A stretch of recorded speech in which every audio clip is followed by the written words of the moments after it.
प्यारे मसीह विश्वासियों, जय यीशु की प्रस्तुत है 18 जून 2021 के बाइबल पाठ। पहला पाठ कुरिन्थियों के नाम संत पौलुस का दूसरा पत्र अध्याय 11 पद संख्या 18 और 21 से 30 तक से लिया गया है।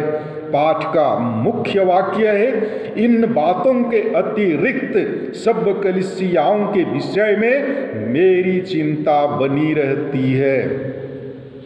जबकि बहुत से लोग उन बातों की डींग मारते हैं जो संसार की दृष्टि में महत्व रखती है, तो मैं भी वही करूंगा। वे इब्रानी हैं, मैं भी हूं। वे इस्राएली हैं, मैं भी हूं। वे इब्राहिम की संतान हैं, मैं भी हूं। वे मसीह के सेवक हैं।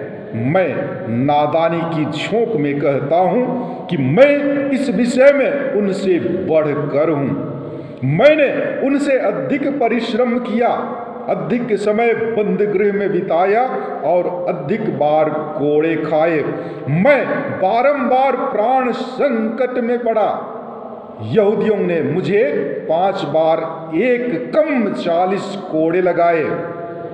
मैं 3 बार बेतों से पीटा और 1 बार पत्थरों से मारा गया।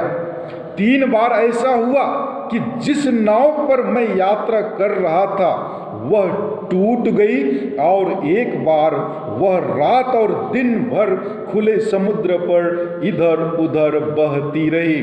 मैं बारंबार यात्रा करता रहा। मुझे नदियों के खतरे का सामना करना पड़ा, डाकुओं के खतरे, यहूदियों के खतरे, गैर यहूदियों के खतरे, नगरों के खतरे, निर्जन स्थानों के खतरे, समुद्र के खतरे और कपटी भाइयों के खतरे का। मैं कठोर परिश्रम किया और बहुत सी रातें जागते हुए बिताई। मुझे अक्सर भोजन नहीं मिला। भूख, प्यास, ठंड और कपड़ों का अभाव, यह सब मैं सहता रहा। और इन बातों के अतिरिक्त सब कलीसियाओं के विषय में मेरी चिंता हर समय बनी रहती है। जब कोई दुर्बल है तो क्या मैं उसकी दुर्बलता से प्रभावित नहीं? जब किसी का पतन होता है तो क्या मैं इसका तीखा अनुभव नहीं करता? यदि किसी बात पर गौरव करना ही है तो मैं अपनी दुर्बलताओं पर गौरव करूंगा। प्रभु की वाणी। ईश्वर को धन्यवाद। और आज का सुसमाचार पाठ संत मती के अनुसार पवित्र सुसमाचार अध्याय 6 पद संख्याएं 19 से 23 तक से लिया गया है। पाठ का मूल वाक्य है, जहां तुम्हारी पूंजी है वहां तुम्हारा हृदय भी रहेगा। यीशु ने अपने शिष्यों से यह कहा, पृथ्वी पर अपने लिए पूंजी जमा नहीं करो, जहां मोर्चा लगता है, कीड़े खाते हैं और चोर सेंध लगाकर चुराते हैं। स्वर्ग में अपने लिए पूंजी जमा करो, जहां ना तो मोर्चा लगता है, ना कीड़े खाते हैं और ना चोर सेंध लगाकर चुराते हैं, क्योंकि जहां तुम्हारी पूंजी है वहीं तुम्हारा हृदय भी रहेगा। आंख शरीर का दीपक है। यदि तुम्हारी आंख अच्छी हो तो तुम्हारा सारा शरीर प्रकाशमान होगा, किंतु यदि तुम्हारी आंख बीमार हो तो तुम्हारा सारा शरीर अंधकारमय होगा। इसलिए जो ज्योति तुम में है, यदि वही अंधकार हो तो यह कितना घोर अंधकार होगा। प्रभु का सुसमाचार। हे ख्रिस्त, तेरी स्तुति हो। प्यारे मसीह विश्वासियों, आज का पहला पाठ जो कि कुरिन्थियों के नाम संत पौलुस का दूसरा पत्र से लिया गया है, इस परिच्छेद में संत पौलुस अपने कष्टों पर गर्व करता है। यहाँ पर हम देखते हैं कि पौलुस कुरिन्थ वासियों के साथ कठोरता से बात करता है। वह कहता है कि वह मूर्ख नहीं है, बल्कि कुरिन्थ के लोग मूर्ख हैं जो झूठे धर्म प्रचारकों के शिकार हुए हैं। उन्होंने ही उनकी धन संपत्ति को खाया है। पौलुस व्यंग्यात्मक रूप में कहता है कि उसकी मूर्खता स्वयं को समझदार स्थापित करने का प्रयास नहीं था, जैसे झूठे धर्म प्रचारकों ने किया था। पौलुस अन्य प्रेरितों से छोटा नहीं है। सर्वप्रथम वह एक इस्राएली है, तथापि सुसमाचार के प्रचार के कारण उसे बहुत सी शारीरिक यंत्रणाओं को सहना पड़ा।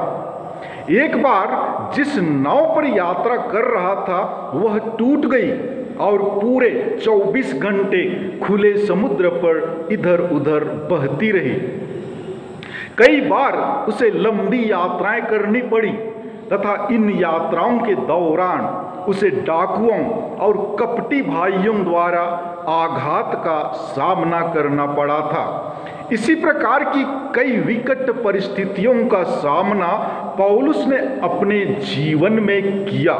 अतः इन सब कठिनाइयों का सामना करने की तत्परता पौलुस के मसीह के सेवा कार्य के प्रति लगन, प्रेम, गंभीरता तथा वचनबद्धता को दर्शाती है। कोई भी व्यक्ति सांसारिक आनंद प्राप्त करने के लिए इतनी कठिन मुश्किलों का सामना नहीं कर सकेगा जिसका पौलुस ने सामना किया था। प्यारे भाइयों बहनों, आज का पहला पाठ हमें यही संदेश देता है कि जब हम प्रभु के इच्छा के अनुरूप जीवन यापन करेंगे तो हमारे जीवन में भी कई प्रकार की दुख, तकलीफों एवं मुसीबतों का सामना करना हो सकता है। लेकिन यदि हम अपने विश्वास में अडिग रहेंगे तो अब्बा पिता ईश्वर हमें हर प्रकार की दुख तकलीफों को सहन करने की शक्ति प्रदान करेंगे। जी हाँ, संत पौलुस के जीवन के बारे में अच्छी तरह से जानते हैं कि वह एक सच्चा यहूदी होने के नाते नवीन पंथ के अनुयायियों अर्थात प्रभु यीशु के अनुयायियों को खत्म कर देने की बीड़ा उठाई थी।